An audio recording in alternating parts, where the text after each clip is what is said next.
y'all. This is Amy Walton with Mod Texas, and you're listening to U.S. Modernist Radio. Mama don't allow no architecture around here. Mama don't allow no architecture around here. Oh, I don't care what Mama don't allow, gonna draw mine modern anyhow. Mama don't allow no architecture around here. Welcome to U.S. Modernist Radio, where we talk and laugh with people who enjoy, own, create, dream about, preserve, love, and hate modernist architecture, the most exciting and controversial buildings in the world. I'm Tom Guild. Nowhere in the world celebrates modernism better than Palm Springs, California. Every February, they have a huge architecture and design festival called Modernism Week, which actually lasts 11 days, so it's almost 2 weeks. This was the 5th year U.S. Modernist has been at Modernism Week, talking poolside at the hip Hotel Skylark with nearly all the keynote speakers, authors, and special guests. It's a tough job, but hey, it's our sacred architectural duty to serve the martinis. Yes. And we do so with pride and honor. This was my second time at Modernism Week, and I got this time to go see the Lautner compound, these 4 really cool hotel rooms that are out in the desert and designed by Mr. Lautner and curated beautifully by this couple that runs the place. And I can't wait to book a room there and come back. Oh, it's incredible. Soon. That was the place where Frank Gehry had his honeymoon, I understand. Oh, I bet there's been a few honeymoons out there. Yeah. Yeah. Yes, Tom, if you are into mid-century Modernism Week is the Super Bowl, the Woodstock, the Olympics of all the architecture we love. An event not to be missed. When modern-day Dorothys kick off their red ruby slippers, they don't go to Kansas.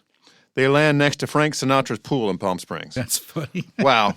Modernism Week is a dazzling spectacle of mid-century architecture, those martinis, lectures, art galleries, shopping, nonprofit benefit events, architecture documentary premieres, amazing parties at incredible modernist houses, brilliantly curated house tours, detailed art and architecture exhibits, and much more.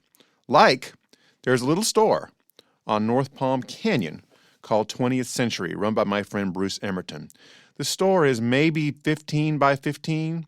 Feet by feet? Feet, yeah. Oh. It's just a room, basically. And you go in, and it's packed with original 50s and 60s and 70s magazines and books all about architecture. Oh, man. You're talking original editions, some signed editions, prints. I mean, Bruce has got everything there. Is there any room to sit and read them, or do you have to? No, you just stand around and chat with Bruce, which is delightful. It's just a really special thing. If you want to go with us in February 2021 and stay at the U.S. Modernist compound, complete with our own swanky pool and the best frittatas in town, email me at george@usmodernist.org. U.S. Modernist Radio is underwritten by Nichiha.com/U.S. Modernist and by modernist realtor Angela Roll.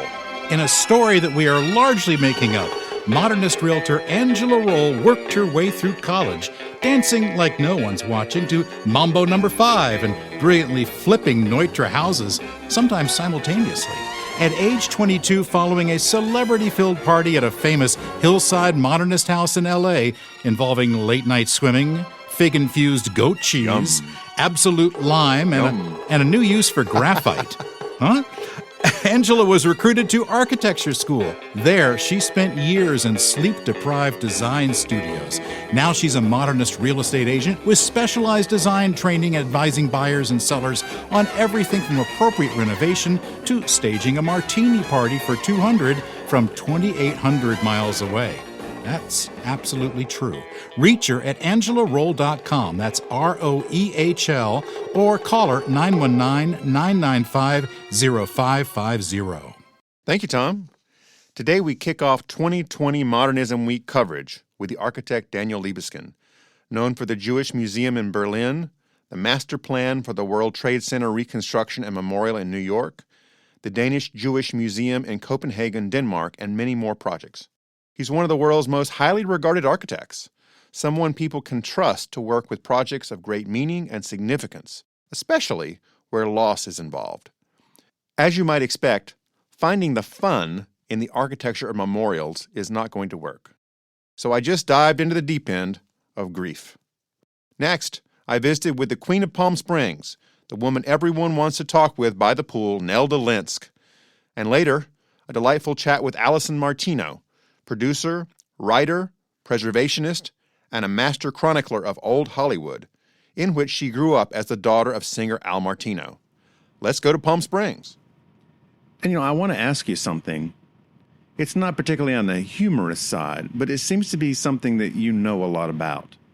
And that is the architecture of grief. You really have captured in a number of your projects the ability to perceive grief, to capture it in a way, to channel it towards the future. Can we talk about that a minute? Of course. Well, look, architecture is not just about building buildings. It's about healing. The power of architecture has always been also the power of healing the human heart and the human soul. And for better or for worse, I've been involved in projects that have dealt with traumas, with catastrophes of history, whether it's the murder of Jews in Europe, whether it is Ground Zero, the terrorist attacks on New York, on the free world, and many other projects. But that's really part of life today. And that has always been today, maybe in a different form. And so I've contributed to that sense of what does it mean to address a trauma? How do we overcome it? How do we remember but move forward in a optimistic and clear way? And that's really part of my job. It's one of those things, it seems like, it's fairly unique, because if you're approaching any kind of memorial, there's the piece of a person that is part of a group that may or may not have experienced that trauma. And then there's the individuals who have experienced that trauma or who had family or friends as part of it. And how do you think through the ideas of creating an experience for people that reaches both that big and small level? Well, architecture has that power because it's not about the designer. It's not about the architect. It's about the expression of the memorial or of the urban space that is addressing that particular piece of history. Yeah. But let's remember this, that to me, architecture is about memory, not just memorials, sites of tragedy, sites of remembrance, but every building, every house. If you are going to be a good architect, memory to me is the key. It's not a footnote. It's the essential part of every site, because beyond the visible aspect of a piece of real estate, there is memory of the place. And without addressing that memory, you would create just, an abstract work. But if you do address that memory, whether it's in a housing project, in a hospital, in a school, in a residential building, in a cultural building, you have to address that site through memory. And that is really my idea of architecture from the very beginning. Not only sites of remembrance, but every piece of housing, every urban site I've done, every house I've done has been based also on memory. And that's the key, because without memory, we have no future. Without memory, we are unable to look forward. Without memory, there is no hope. So memory is, to me, the key, the ground of architecture. And without memory, we're going to repeat the same mistakes over and over, right? Absolutely. If you don't remember, you're doomed to sort of confusion. And memory gives us a sense, and it's built into every human heart, that memory is not an extra, is a fundamental sense of where we have come from and where we're going, what light do we seek. And that's really true for every project. And I've been lucky to work not only in memorials and museums and places of tragedy, but also on living, shopping centers, on skyscrapers. And I've thought a lot about each site, the uniqueness of each site, the fact that no site is the same. You cannot just abstractly formulate a notion of architecture without being at that site, putting your head into the ground, so to speak, and listening to the whispers of history of that site. The voices that come back. Yes, and often the voices are not the voices you hear on the streets. They're often the voices that have been there long ago and are not obvious at a particular site, and yet are critical to maintaining the integrity of the site. Are there predictable stages, if you will, in these projects? For example, I know a number of them take a long time to get going. And I wonder if that has to do with people's difficulty in dealing with the grief. Well, it's certainly true. Let's take Ground Zero, of which I'm a master planner. Right. As some people, when I started, it was a competition. I won the competition to be the master planner. Some people said, let's not talk about this for 50 years. Let's, it's too raw on our nerves. We can't decide what to do. But as a New Yorker, someone who grew up in New York, was an immigrant to New York, I felt that's not our luxury. There is a pressure, there is a imperative to rebuild this site, and to rebuild it not just as any commercial site would be, some office buildings and so on, but to create a public space, a sense of memory, and also to balance what happened with the amazing optimism of the city of New York. Not to sort of let the city sort of lose that balance and become a city of sadness or a place of sadness, but use that memory as something incredibly inspiring for the future of New York and for the future of this country and of the world, about democracy, about the sense of freedom. What happened during that fateful 9/11 day, and what do we stand for? So to me, that's not a luxury to sort of dwell on, what should we do? And of course, that's true for many projects. The Jewish Museum Berlin, of which I designed, was in discussion for 15, 20 years before someone had the courage to say, let's try to have a competition. And by the way, that competition was not for a Jewish museum, it was for a Berlin museum with what they call a Jewish department inside of it. Oh, okay. Oh, so, but I didn't accept the notion that there should be a big Berlin museum with the Department of Art, Department of Industry, Department of Fashion, and the Department of the Jews. I said the ethnicity of Jews is not just a department of history, because they were present in the city's history, in all the endeavors as citizens of that great city before 1933 and the Nazis. So I designed a building that could not be departmentalized into sort of ethnic community. I designed a museum that spoke about the history of Berlin, history of Germany, with the abyss, with a void, with a sense of what did it mean to murder so many millions of people, and what is the future of that city. Without hope, there would be no use to build a single thing. You have to have hope, and you have to assert that hope as the primary dimension of your design. Part of that museum, was that also the large field of stones? No, that was subsequently. That was the memorial itself. Okay. Later on, but the museum was really the first one. When I was in Berlin, the thing I saw first were all the gray stones up ahead of me. And this was shortly after I had visited Auschwitz for the first time, which I think should be a required visit of every citizen on the planet. Because until you get to Auschwitz, you really don't get a sense of the scale of the place. It's like an airport. It's so large. Well, it's industrialized death of millions of people. I recently completed a work at Auschwitz. I worked with a photographer to create just in front of the gates to Auschwitz, a memorial a project called Through the Lens of Faith. And that is really, there are 18 stations, so to speak, of people who survived, mostly Jews, but also Catholic, Gypsies, Roma, to show that there is a future, that it's not just the inevitable, irreversible history, but there are people who, through some miraculous, revelatory, special experience, survived, and the stories of those people are told in this very dramatic sort of set of photographs and short stories right in front of the gate. So it's something inspiring, and I agree with you that Auschwitz is unfathomable unless you go in there and understand and see it. What it is. And we have so much today, bigotry, racism, anti-Semitism, all over the world. It should be required for people to learn something so they don't really wind up in the echoes of that history themselves. And repeating that same kind of mistake. Absolutely. The scale of Auschwitz and the scale of many memorials, I often think, gives it some of its power. I remember when Maya Lin's Vietnam Veterans Wall first came out. I don't know if this was just America at the time, but it seemed like that a lot of people just could not handle that sense of emotion that provoked. Well, absolutely. I think a good memorial, which that one really is more than just an abstract work of sculpture. It has to tell you something. And I have always believed, at least about my architecture, that every building should tell a story. It's a narrative. It's not just there with its facade, elevation, doors, and windows.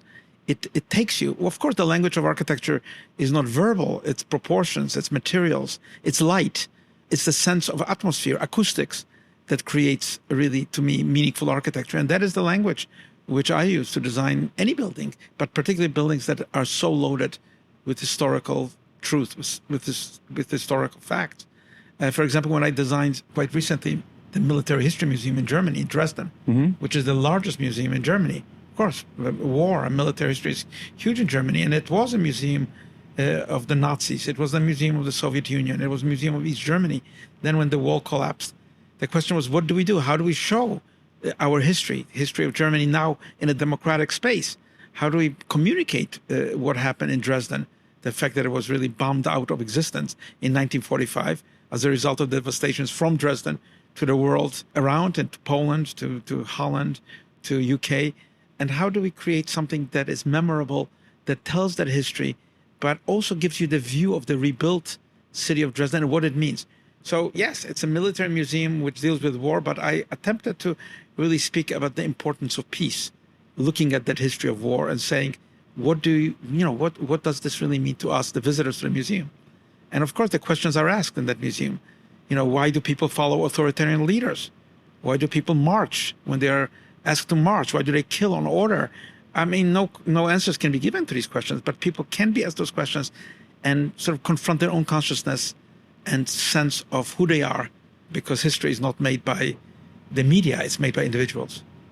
Well, here in Palm Springs, we're celebrating mid-century modern, one element of which was this almost joyful optimism about the future that occurred post-war, really up until about 1970 or so. That, of course, when you're here at Modernism Week, you just feel the vibe everywhere. How do architects in this day and age, which is very cynical and politicized, try to evoke optimism in their work? Well, that's a great question. I mean, there was a kind of naivete in that sense of true optimism. And the beauty of modernism is exactly that, the sense that the world would always progress. There will always be light on the horizon. People would be enlightened, educated. The world would change to the better. But we know that history is not that simple. We see the issues, the Cold War, all the other events that began to sort of interfere with that image.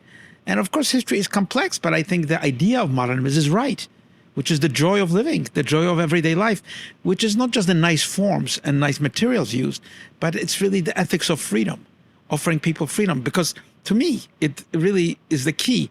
Without democracy, you don't have good architecture. You can have, impressive architecture by dictators. You can dictate architecture to other people, but without true freedom of the human being, that architecture is just an illusory facade. Yeah. And that's why modernism is so important, because it was true about individual freedom. And that is, I think, something that we still carry from that amazing movement of architects. Well, I assume you've heard recently that there was a proposal in the White House to eliminate all modernist and brutalist architecture at the federal level in Washington, D.C., and for any project across America over $50 million. Did you hear about this? Of course I did. Look, we don't want to enter an age of autocracy, an age of authoritarianism. This country is famous for its freedoms. We don't want to be dictated and be ordered to do things by the government. I lived in Poland under communism.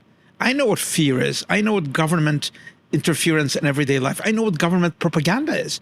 So this is not new to me. I've lived through it and I've rejected it so deeply. I don't like any totalitarian system. I don't think anybody who is free would be a subject to that kind of totalitarian notion. Let's build in a single style. We know Mussolini tried to do it. Hitler tried to do it. Stalin tried. Mao Zedong tried to do it. And we know it's a failure at the end. We know that no individual can redirect the human heart of freedom, of poetry, of architecture. So no, that's a joke, but it's a joke that we should take seriously. Yeah. Now, in terms of songs about freedom, what are your favorite freedom songs to play in the accordion? Oh my God, well, an accordion, unfortunately not, because I was a classical musician. Yeah. I played only, toccatas of Bach and Baroque music and Vivaldi and Telemann and sometimes even... No party tunes? Csárdás was as far as I went. Okay. The Hungarian, but it was Brahms. Brahms, Yeah. Had fantastic Hungarian music. So no, but, I love, the songs of freedom all the way from Woody Guthrie down to Bob Dylan. And to today, you have many people singing and making music that is free, not to mention classical music in itself. Is the accordion making a comeback? Well, the accordion has made a tremendous comeback. It's not by coincidence that it's considered an instrument of gypsies and the poor people, because you sort of carry it, it's a whole orchestra on straps that you blow the air with. But it's a beautiful instrument, and there are many now classical compositions for philharmonic orchestras with the solo of the accordion. It's a beautiful instrument. Well, thank you so much for coming and spending a little time. It's a pleasure, and I hope to see what your next project's going to be soon. Thank you so much for inviting me. I'm definitely a fan of this fantastic place and Modernism Week. That was Daniel Libeskind, known for the Jewish Museum in Berlin and the reconstruction and memorial of the World Trade Center. Coming up, George visits with Nelda Linsk, famous for one of the most iconic photos of Palm Springs, a picture called Poolside Gossip. You should Google it. She's the lady on the right. And now, a moment of reflection from Nietzsche.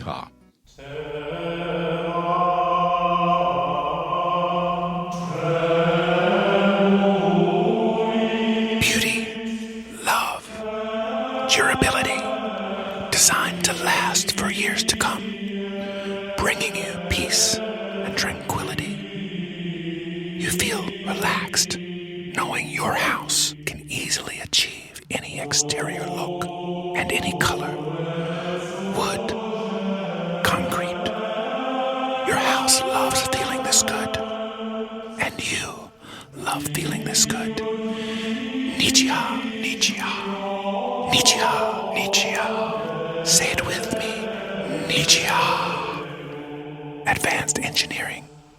Nietzsche, Nietzsche. Durability, textures, finishes, and colors. Visit Nietzsche.com/US Modernist. Nietzsche, Nietzsche. Nietzsche.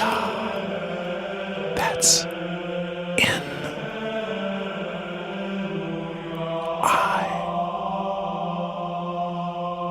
C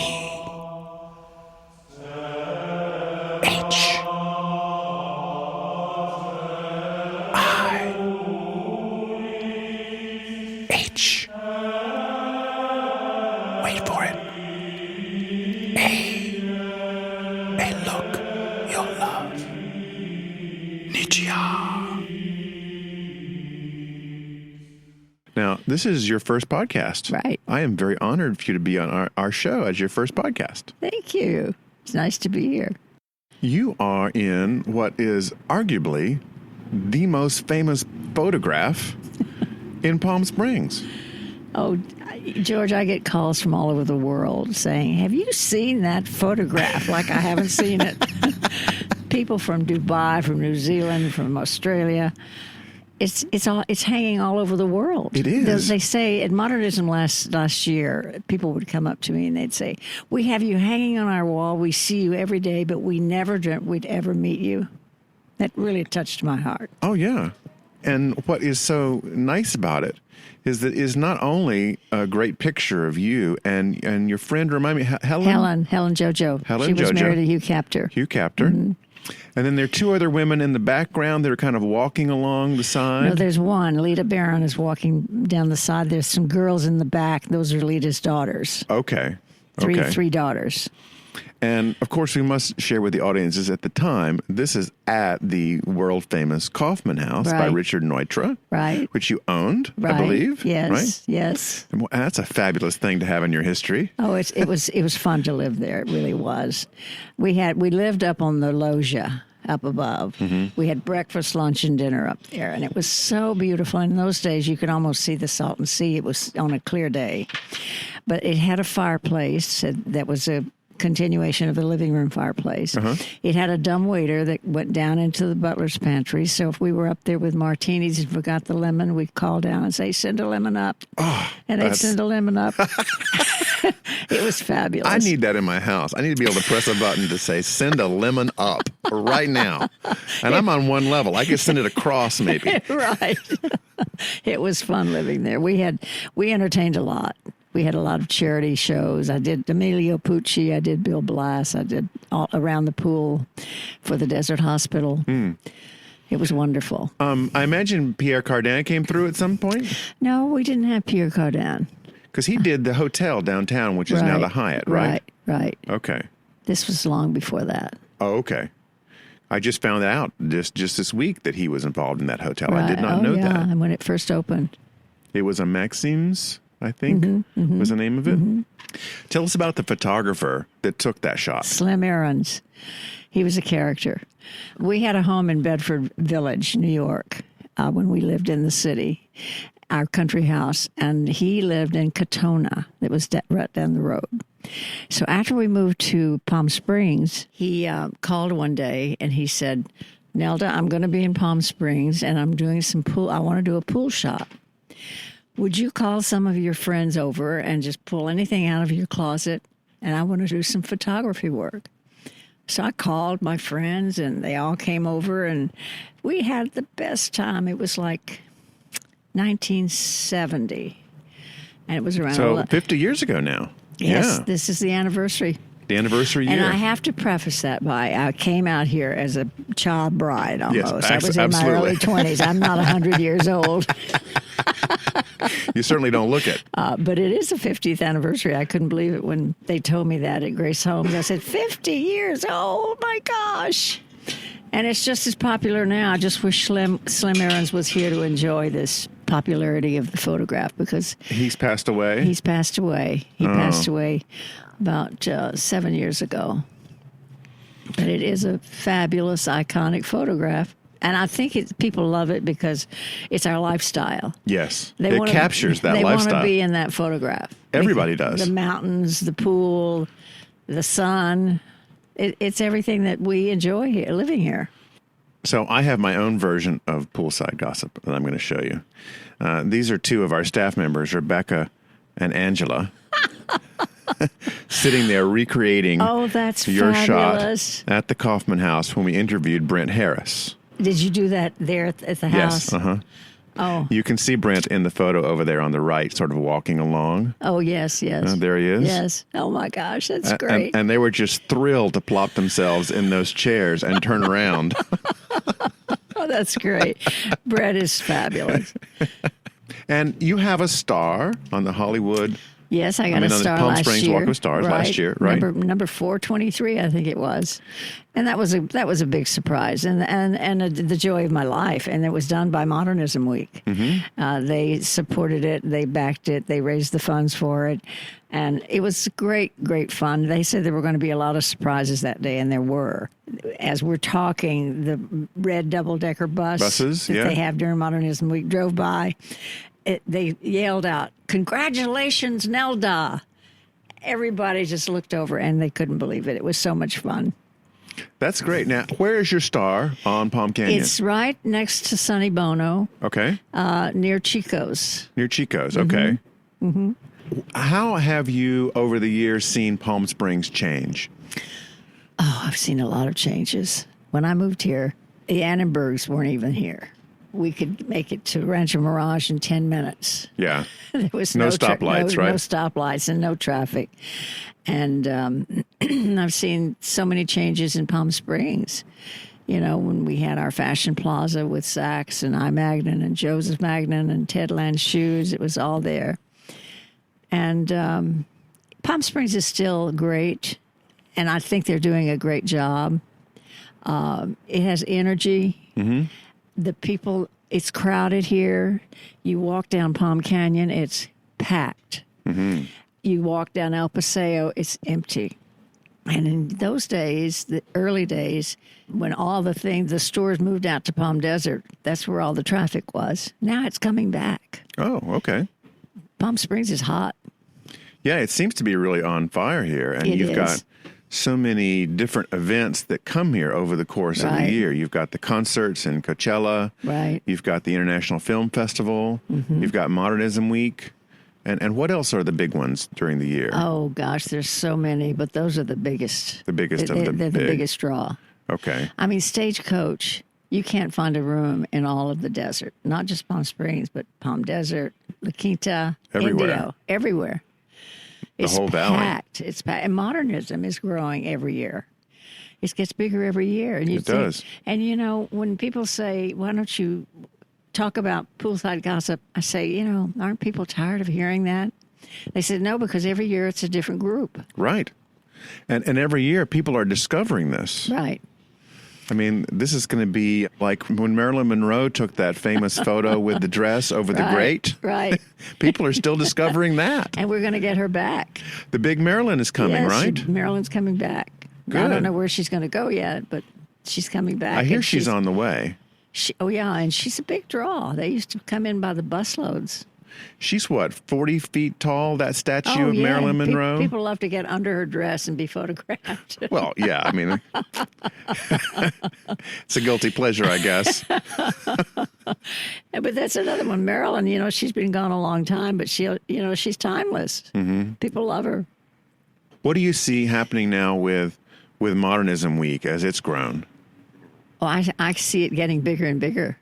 I mean, look at the crowds in Palm Springs, and that's all Modernism Week. I think they're expecting over 150,000 people here. Really? Mm-hmm. Mm-hmm. That's a ton of people. That's like a major league football game. And their camp that they call their camp, the white tent on Palm Canyon Drive, is packed. I drove by it just coming here, and it's just packed with people. Because they have it set up, with displays, and you can buy merchandise and mementos of Modernism Week. Sure. And they still have the bus tours that take people all over the city and show them the mid-century properties and all of the homes. They go by my house on Vistacino all the time. Okay. Are there any elements of design or style or living from 1970 that went away and are back now that you've sort of seen come full circle? Yes. In the 50s and 60s, you saw a lot of chartreuse and orange and shag carpet, and that went away. Yeah. But it is coming back. Shag is coming back? Yep. You see it in a lot of houses today. Wow. I remember those colors. I know. I never did like it. Particularly the greens were kind of a, vomit green color. Right? Yeah. Terrible. I mean, we did our house. Arthur Elrod did our house, and we selected all the colors and the fabrics and everything before we went away.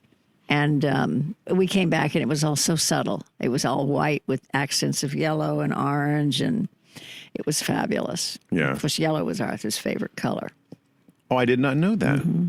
And now I'm known as the lady in yellow because I was in yellow that day. Oh, right. It's your signature color. I walked into Modernism to the camp one day last year, and they said, "Oh, there's that lady in yellow." That's so funny. So, what's the weirdest place you've been recognized as poolside gossip in, like outside of Palm Springs? Well, I have friends that were in the Hamptons one year, and they were walking down the street. She was walking with her daughter, and they walked by this. It was a bookstore, and they had that book open to that photograph in the window. And she recognized it. And she's telling her daughter, "Oh, I know her. And the daughter said, "Oh, Mom, stop. You're embarrassing me." So they went inside, and the sales lady had seen them outside. And so they start telling them who we are. Mm-hmm. They don't know they're from the desert. They live in Palm Desert. Oh, okay.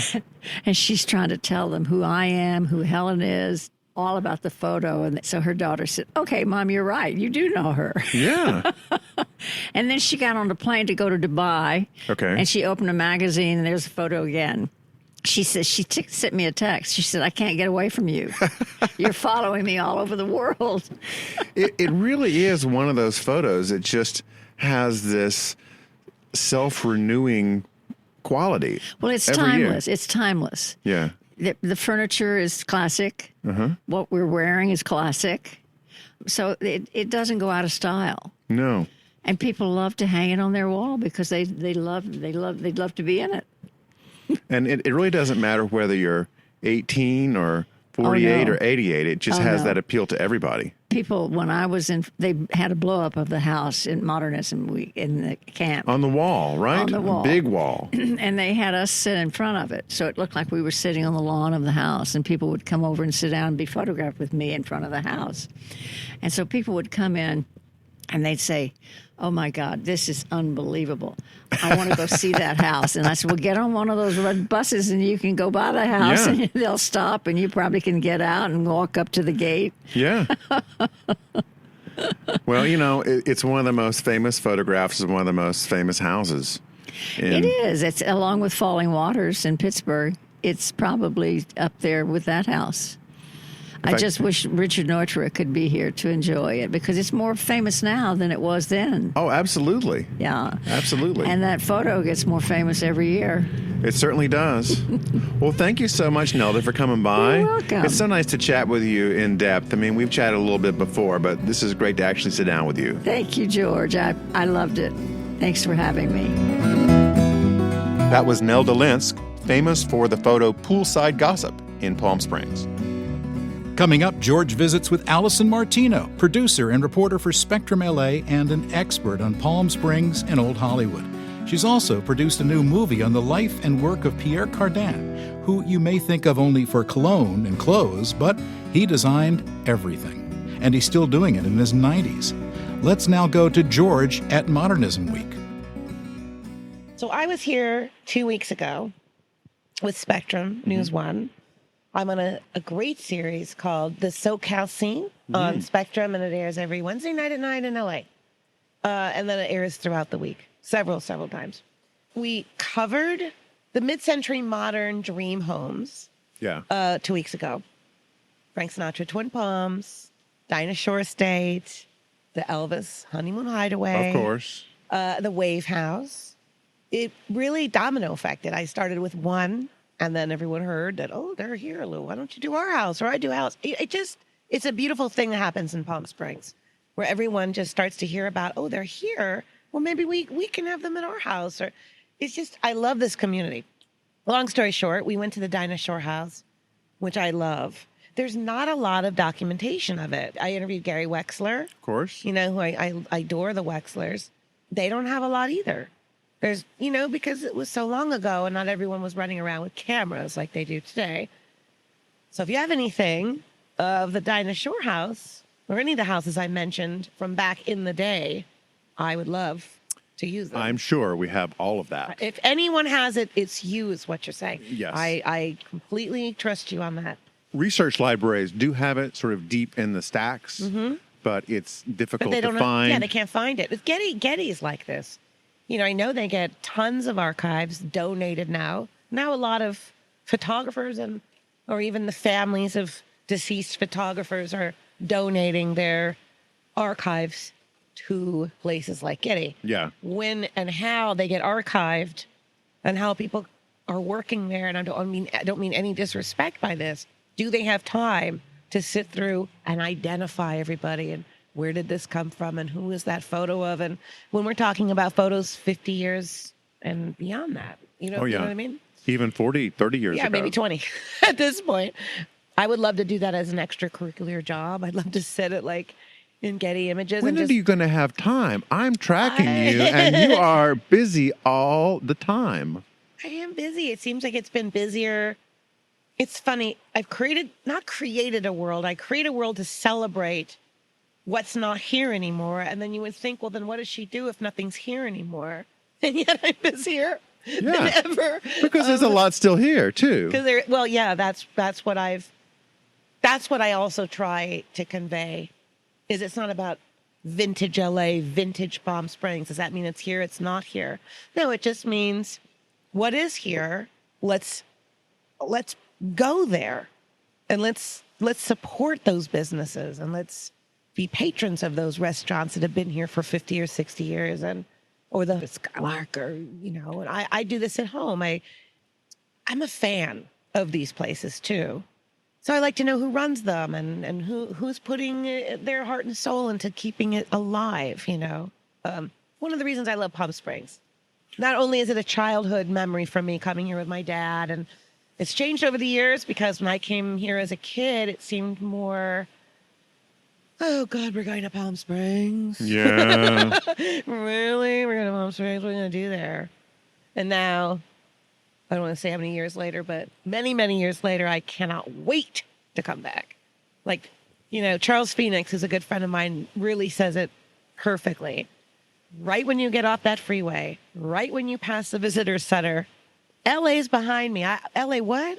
Where? Yeah. I don't know. I don't have any problems. The problems are gone. I don't have any, I'm not going to curse at anybody on the road right now. Everybody's very nice. Yeah. I don't have the traffic jams. I don't have the, Right. you know, Well, the road rage. yeah. And look, all of that comes with a big city. I'm a big city girl. I grew up in a metropolitan city, but I always have loved Southern California's getaways, road trips, those places you can go 2 or 3 hours away for the weekend, come back, and you feel like you completely left that big city. Yes. I mean, look, I'm looking right behind us, and there's a pool, There's a pool. and there's mountains and palm trees. And palm trees. And the sun is sort of setting over the clouds. Yeah. And we're having a cocktail. It's pretty sweet. You know, and it's 4 o'clock, and it's great. So cheers. It is great. Holy crap, this is great. So, a couple things. First of all, I really want to thank you for the kind of reporting that you are doing, because you may kind of take it for granted since this is your thing, but I can tell you that very, very few people across the country are looking into this stuff with the depth and the care that you are.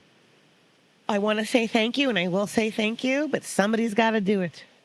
Well, that's how I feel about Yeah. what we're doing. Yeah. Someone's got to do it, and I feel that it's now my duty and my, not so much my identity, but it's become part of my everyday activity, is to talk about or celebrate or go somewhere that has history in our state. Right. You know, in our SoCal orbit here. And I'm lucky to have a lot of friends that love this too, and we'll kind of get into it together. And about 10 years ago, I was on Facebook. I'm like, what's Facebook? Why would I ever go on this? I don't really want to connect with my school friends or whatever, Right, you know? right. So, okay, what do you do on it? Oh, you can create groups or things you like. And I created some, actually, my first Facebook page was mid-century modern, 50s, 60s, 70s, 80s, or something like that. And Yeah. like 8 people will join and we'll have so much fun, you know? And then my friend Niall Height, who's in the group, said, you could expand on this, probably even go farther back. Vintage LA sounds like a good title. So I started Vintage Los Angeles on Facebook, and within like 2 weeks, there's like 12,000 people on it. Yeah. And look, for a year, maybe 2 years, I never revealed who I was. Okay. So, because the poster is Vintage Los Angeles. Right. And you don't have to say anything It's a about group. it. Yeah. Who is this person? What is this person? Who is this person? Are they 5 people? Is this a company? It's like, Are they aliens? Are they Russians, Right. perhaps? Yeah, right. And how do they know so much about our past? Or like, are they, a retired professor in Florida, and he has got these archives and stuff. So about 3 years in, I posted a photo of myself, and I said, hi, I'm the girl. I don't know. Maybe it was over at the Hamburger Hamlet before they closed or something, or Yeah. or Apple Pan, and I said, it's me, and it was quite a reaction, because I don't know, maybe I'm a girl, or I'm not old, but I'm not too young. But you know what I mean? I'm Right. sort of at that age of, I think she could be authentic to this, and The real deal. the real deal. And then I started to talk more and more about where I was from, and I was from LA and grew up in this particular kind of fun family business with my parents, and I'd collected a lot of things through the years. And I'm an only child, so my parents took me to a lot of restaurants when I was growing up, which were more theme restaurants back then. You know, they weren't really like, let's go to the hottest restaurant in town. No, we went to the Luau. Right. Right. We went to Alphonse. These were not 5-star, oh my gosh, how do we pay our mortgage with Right. this dinner? They've never seemed completely outrageous. And you would see Maury Amsterdam or Walter Matthau or Jack Lemmon, or, Sure. everybody was sort of, this is Beverly Hills back in the day, before it became Rodeo Drive and Lamborghini City. Was this about the time the Clampetts moved in? I was born in 70. Yeah. So they moved in before that, I believe. Yeah. Yes, and I feel I got to see Beverly Hills from when it was maybe from the 50s Yeah. to the maybe early 80s, was sort of the same feel, the Village. Yeah. And the old ladies and then the young new people and the movie stars and all were friends. There was no affluence, Right. you know, and I never felt like our neighbors were, oh, they're rich. And we just were like, hey, you know, let's go get some ribs at Tony Roma's. Yeah. I don't think anyone ever really. And the chains know- hadn't come in either. It wasn't like there was a Starbucks in every corner or an Outback no. around. No, it was Nate Now's, which I still go to. You know, we went to a lot of delis. We went to Alphonse Chinese restaurant, like I said, the Luau. Yeah. There were like 4 or 5 restaurants that we all went to. I mean, look, this is a completely different city today. I don't know Beverly Hills. Like, I go there because it's familiar and I'm nostalgic and I'm sentimental. Yeah. Sometimes I don't go there for those reasons. I still call our Rite Aid thrifty. You know, I still want thrifty ice cream and the little 5 and 10 shops and Crown Books. It's now and, $5 and $10. Yeah, exactly. There's no exactly. Yeah, but I think when that TV show 90210 came around is when I started to see. Wait, do we live in a famous zip code or something? I mean, what is that? Well, you're a kid. You don't really kind of know the fishbowl that you're in. It's just where you live. It's just your parents and their parents. And It was still different. yeah. Because when my mom and dad moved to Beverly Hills in '68, Edward G. Robinson lived across the street. Kirk Douglas lived next door. They had very normal lives. They would walk their 6 dogs, you know. Sure. There was no paparazzi outside of their door, and this sort of feeling of I need to live behind closed gates. Where they all moved out of Right. Beverly Hills. You know, anyone who's ultra famous now has moved out of Beverly Hills. They probably live in a gated community up in the mountains or up somewhere in Mulholland. And Well, let's face it here. Your dad was not an accountant for H&R Block. I mean, well, look, he was a hardworking guy, and he was from an old school regime. I mean, he was a little kid from South Philly that, I don't know, he burned furniture to get warm. They had no money. And he joined the Navy at 14, was fighting on Iwo Jima at 16, and came out of that alive and came back to Philadelphia and met Mario Lanza, and he started to sing at some cafe called Fadula's Cafe, and no one knew he had a singing voice. But I think once you get out of the war and you come home and you can't believe you survived, maybe I'll sing about it. sure. And something happened, and he opened up the voice and he started to sing, and then he went on the Arthur Godfrey talent show, and that happened. But he worked his whole life. I don't think he ever looked at himself as a celebrity of what celebrity perks can give you. Right. I don't think he ever wanted any of that. Well, it's been really great for me in preparing to talk with you to go back and listen to some of his music. Because when I was growing up, I knew the name, but I had never heard the songs. Well, a lot of people ask me today that are younger, oh, I heard your father's a singer. Would I know him? Yeah. I say, well, his name is Al Martino. Thank God there's YouTube. Right. Because if there was no YouTube, I don't know. Who would know? Who would know? And look, I know Frank Sinatra is the man. I mean, it's almost like, wow, it's everywhere here. But there were other crooners. Yes. And no disrespect to Frank, but there were others. There were people like my dad, and there was Victor Moan, and there was Matt Monroe, and these guys were the originators and the real original crooners that all had their moments and their day and their time and their Billboard charts, and they really did have. Again, they had their moment in the spotlight on Billboard. As time has gone by, as decades have gone by, and crooners, by the way, my dad hated that description. I think they were more stylists or singer. He didn't like easy listening either. They were just charted as stylists of Elvis too. Was one of those that these guys didn't write their own songs. Right. There was Nelson Riddles and Wes Farrell's, and there were artists that even when Neil Diamond and wasn't, or Bobby Darin hadn't been signed yet, that those guys were writing songs for artists like my dad on the record label. Yeah.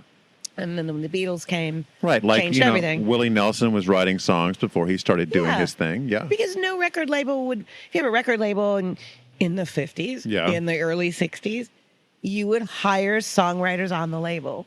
And hopefully, if you were in the right place at the right time, one of the artists signed to that label would get one of those songs. Yeah.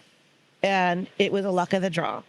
For example, my dad had sung many songs that he did not write, but he happened to be there in the situation where the songs were given to him, or his voice was right for those songs. Some of those writers were Neil Diamond. Some of those writers were Wes Farrell. I don't know if he had really had hits, but he became more known. Or they were Elton John. I mean, the Monkees, for example. You know, I mean, and now I'm getting later into the 60s, but they didn't write their songs, but they had hits with these writers that would write for them. Back to asking when people go, who was your dad?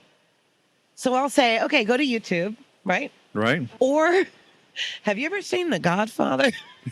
Yeah, that little movie that was made a while back. That's another one that Yeah. and not only that, I will say that will hold longer. Yes. My dad has done a tremendous body of work of music, just dozens and dozens of records, and we love them. Thank God they're there and we can find them and play them. I have a physical copy to play on my record player. But Johnny Fontaine is a character, obviously, in Mario Puzo's book, The Godfather. It was obviously a great character in the movie version, which is a classic. And Dad was very lucky to get that part. Yeah. What a fantastic opportunity. Yeah, I'd say. It really goes down in cinema history. Yeah. Yeah. Big time. I know. And, Dad didn't do any other movies. So as years go by, I'd always ask Dad, I go, what is it like to be in, you did one movie, Dad. And it happens to be probably one of the greatest movies of all time. Yeah. And he's like, kid, that's why I stopped. You only go down from there. Go out on top, right? You only go down from there. He was right. He kept it right just there. And I thought that was, because, he was not an actor. He was a singer. Yeah. And he was great in that. And maybe he didn't stretch. No, he did. Because I'm telling you, working opposite Marlon Brando and you've never worked as an actor in your life, extremely intimidating. Pretty imposing. Very intimidating, very terrifying. And he was terrific. Good. I don't think it was the easiest experience for Dad because he was the outsider coming in with actors that had a lot of experience. And they knew, that was the era where, singers are going to do movies? Really? Elvis's career, Martino, Sinatra too, and early on. Yeah, Bobby Darin or Sinatra, but thank God that one worked out. Yay! Now, did he or you in your life ever live in a mid-century modernist house? Well, okay, no, but they were all around me. Okay. Yeah, my parents had like a French. I don't know. Our house was on Beverly Hills on Rexford Drive. Again, we're going back to this old Beverly Hills and new Beverly Hills. Today, when you drive through the streets of Beverly Hills, a little bit north of Sunset, so many of them have been ripped down. It's really tragic because I always call them old Hollywood houses. They kind of set back on the property, and they would have, maybe a driveway that would go in and grass and beautiful, landscaping. Today, they rip them down and the house goes right up to the street. It's like a concrete bunker. Yeah. They just don't have charm. So we had an old house from 1927, and 2 doors down was one of the most beautiful mid-century homes I've ever seen, ever. They just ripped it down 2 years ago. Broke my heart. This was on Rexford? Mm-hmm. Yeah. Do you know who the architect was? No. Remember? In fact, I just brought up that last night at our Pierre Cardin movie. I hadn't seen the family that had lived there for years. They showed up last night, and I asked the same question. Obviously I said, I'm so sorry your old house was ripped down because they sold it years ago. Do you remember who the architect was? Maybe we can find out. Yeah, we'll look it up. I'll give you the address. Okay. And then also Truesdale. Truesdale Estates. Yeah. Yeah. So I didn't live too far from Truesdale. This is really funny. In the 80s, I know those houses were built in the 50s and 60s and probably completely done by the 70s. All these one-story mid-century modern houses going up these hills right off Sunset Boulevard. those are being stripped away as well, being torn down. They're now worth more money than the houses and the flats. Oh, yeah. But when I was growing up, they were considered the houses not desirable. Yeah. Really not. This is true all over the country, not just in L.A. Yeah. But what is it? Is it, and I'm going to ask you something. When did this mid-century modern resurgence of we want to live in a house like that happen? Because it wasn't happening when I was growing up. It was a spring day in 1993. Okay. All right. Keep going. No, seriously, it was about that time where in a few strategic places around the country, people began to restore important modernist houses, like here in Palm Springs. The Kaufman House was restored by the Harrises, and they were going to take it back to its original specs. And, of course, everyone thought they were crazy because this was the beat-up old Neutra house that Barry Manilow had been in. It had a Laura Ashley room for Suzanne Summers. Right, I mean, stuff that, was not in the mid-century modern canon at all. Why would you buy this place? Why would you spend all this money to fix it up? And they did, and then all of a sudden, people are thinking, this is not a bad idea. Right. And that spreads to other places in the country. Even places that are not particularly famous for mid-century modern design, people start looking at these unique houses and going, I'm going to fix that up. And at that time, these houses were a bargain. Yes. Well, that's true. And I'm going to add one more layer to that. I think one of the reasons I love mid-century modern homes might be because it reminds me of childhood. Because things have changed so much. When I walk into, a modernist home or a home that's, I know this word retro or, Yeah. I see an old intercom that hasn't been pulled out of the house since 68. Yeah. Oh my God, we had the same one. Or a built-in hi-fi. Right, or like they have at the Twin Palms, you see that stereo built in there, or at the Elvis Hideaway, they've got how you can take a can and it's right there on the counter. I don't know what that's called, but it's right there in the kitchen, or the kitchens that have been never ever remodeled and they're perfect the way they were. They're orange, or they're or they're avocado. Reminds me of growing up. And then it reminds me of being a kid, and it reminds me of innocence, and it reminds me of when my parents were young, and it reminds me of when I didn't know who I was and I wanted to go to Disneyland or something, and I just feel like that's, I don't know, it perks. It's like a memory bank.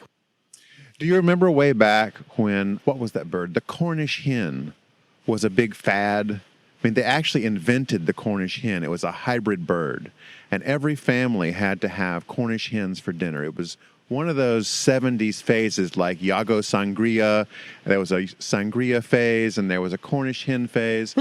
and whenever now I go into a house where I smell a tuna casserole that's a mid-century modernist house, it just takes me back. Exactly. I mean, yes, there's a sentimentalness to it. Something that takes us back. It's also, it's a bizarre world I live in. I can't speak for you, but I feel like half my life has been with the internet and without the internet. Exactly. And I hit this new century, and everything I remember growing up was in the prior. And then as soon as the new century hit, I had to learn computers and get cell phones and live in a very, very, I'm not knocking it. It's been incredible to learn technology, but it's also been, I think, I might be the only generation that lived both 30 years without it, and now I'm going on 20 years with it. Maybe 10. I'm okay. I'm 49. I just turned 49. I'm okay with that. I love my age, actually, because I'm able to discuss authenticity and what I remember, and without having to, I'm not worried fudge about that. around about it. Right. I mean, it's an interesting situation to be in to learn it. And now I've mastered as much as I can about social media, and I'm enjoying it.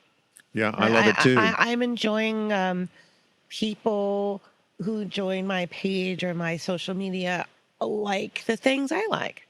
So how fun is that? Yeah. Because I wouldn't be able to meet them any other way.